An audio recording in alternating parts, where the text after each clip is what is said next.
कल हमने क्या स्टडी किया था? कल हमने स्टडी किया था energy, different forms of energy and energy.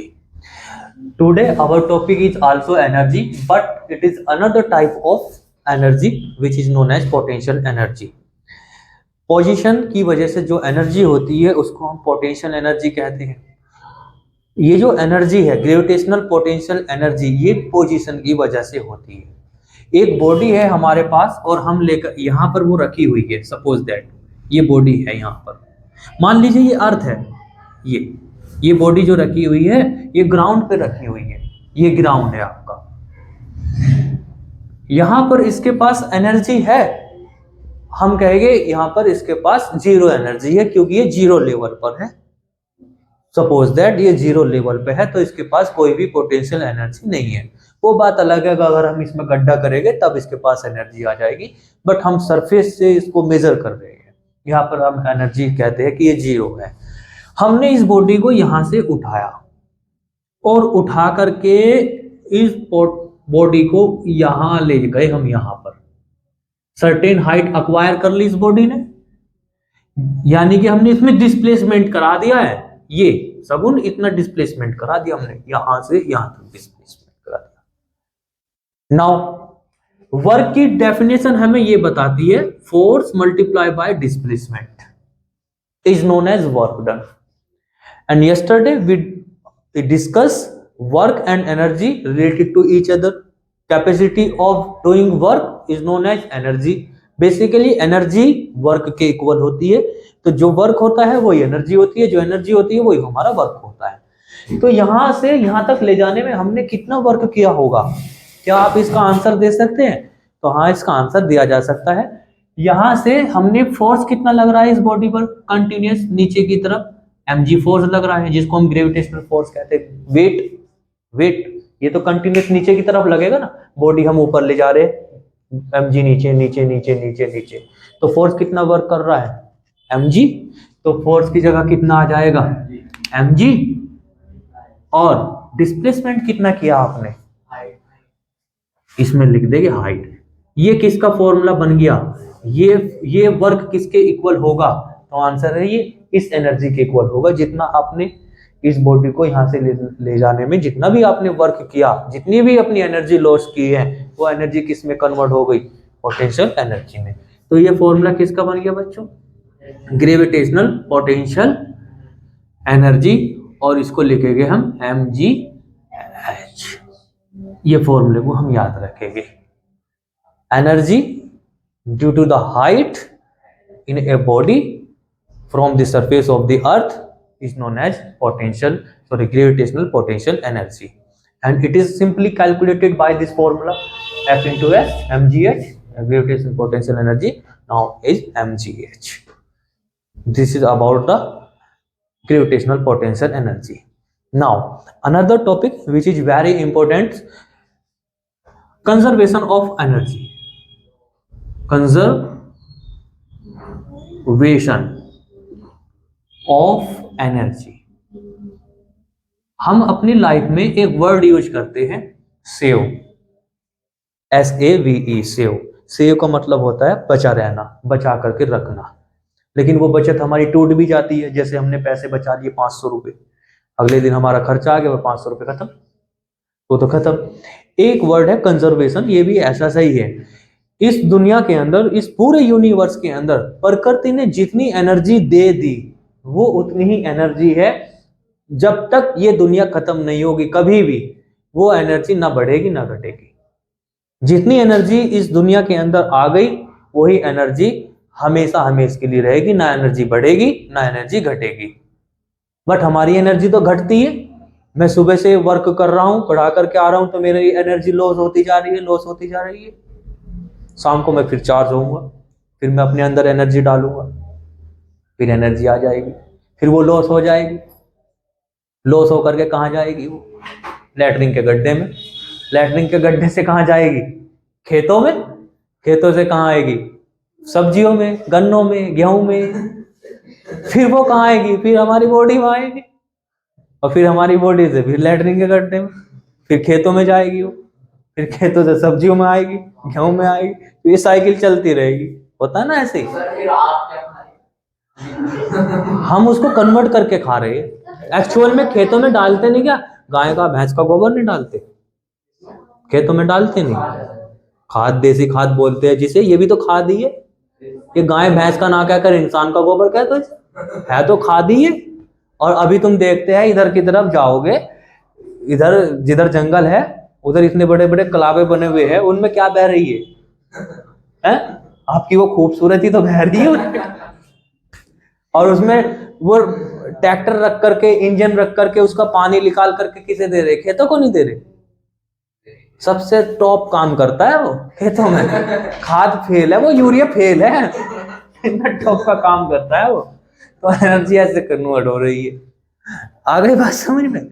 तो हम एनर्जी को बना नहीं सकते, ना हम इसे डिस्ट्रॉय कर सकते, but it can be transform from one form to another form. इसको हम फॉर्म कर, चेंज कर सकते हैं इसका। जैसे सन से हमें कंटिन्यूअस एनर्जी आ रही है, लाइट एनर्जी आ रही है, हम चाहे तो उस लाइट एनर्जी को इलेक्ट्रिकल एनर्जी में कन्वर्ट कर, लेकिन उसके लिए हमें डिवाइस लगेगा। हमने एक सोलर पैनल लगाया रास्ते में और उसके ऊपर लाइट डाली और वहां से 2 वायर निकाले, तो वो लाइट एनर्जी किस में कन्वर्ट हो गई? इलेक्ट्रिकल एनर्जी में। बट बना ही नहीं है हमने, बनेगी नहीं ना बनने की हमसे।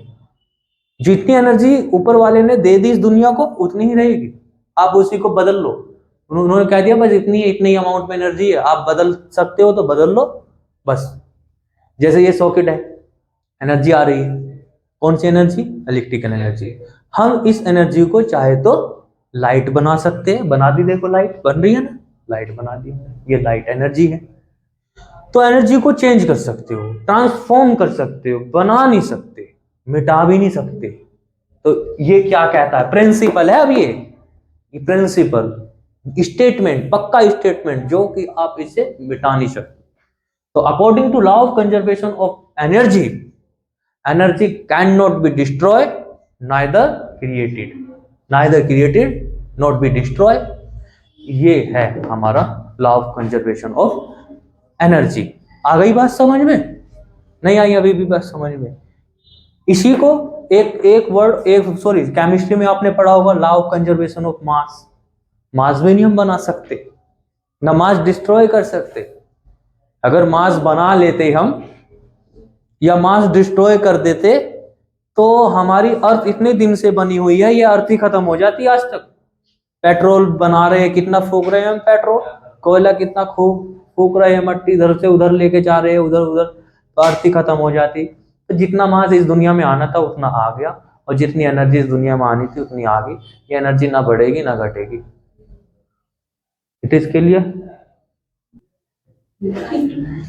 देखो सुनो, न्यूमेरिकल देखो कैसे बनेगा। इस पे न्यूमेरिकल इस तरीके से बन जाएगा कि एक बुक रखी थी मेज पर, एक बुक रखी थी मेज पर, हमने उसे उठाया और उठा करके 1 मीटर डिस्टेंस पे लेके चले गए। जैसे ये बुक रखी है मेज पे, ये यहाँ ले गए, बताओ इसकी पोटेंशियल एनर्जी कितनी होगी? तो सिंपल फॉर्मूला, कितनी हाइट दे दी? हाइट की वैल्यू कितनी दे दी? 1। तो यहाँ पर हाइट की दे दी 1 मीटर की वैल्यू। अब मास कितना भाई बुक का? 2 kg। और ग्रेविटी तो आप जानते ही हो, 10 metre per second square. Logic, gravitational potential energy will be equal to the mgh, mass 2 multiply by 10 multiply by 1, कितना हो गया? 220। यूनिट क्या हो गया इसका? यूनिट कितना बनेगा इसका?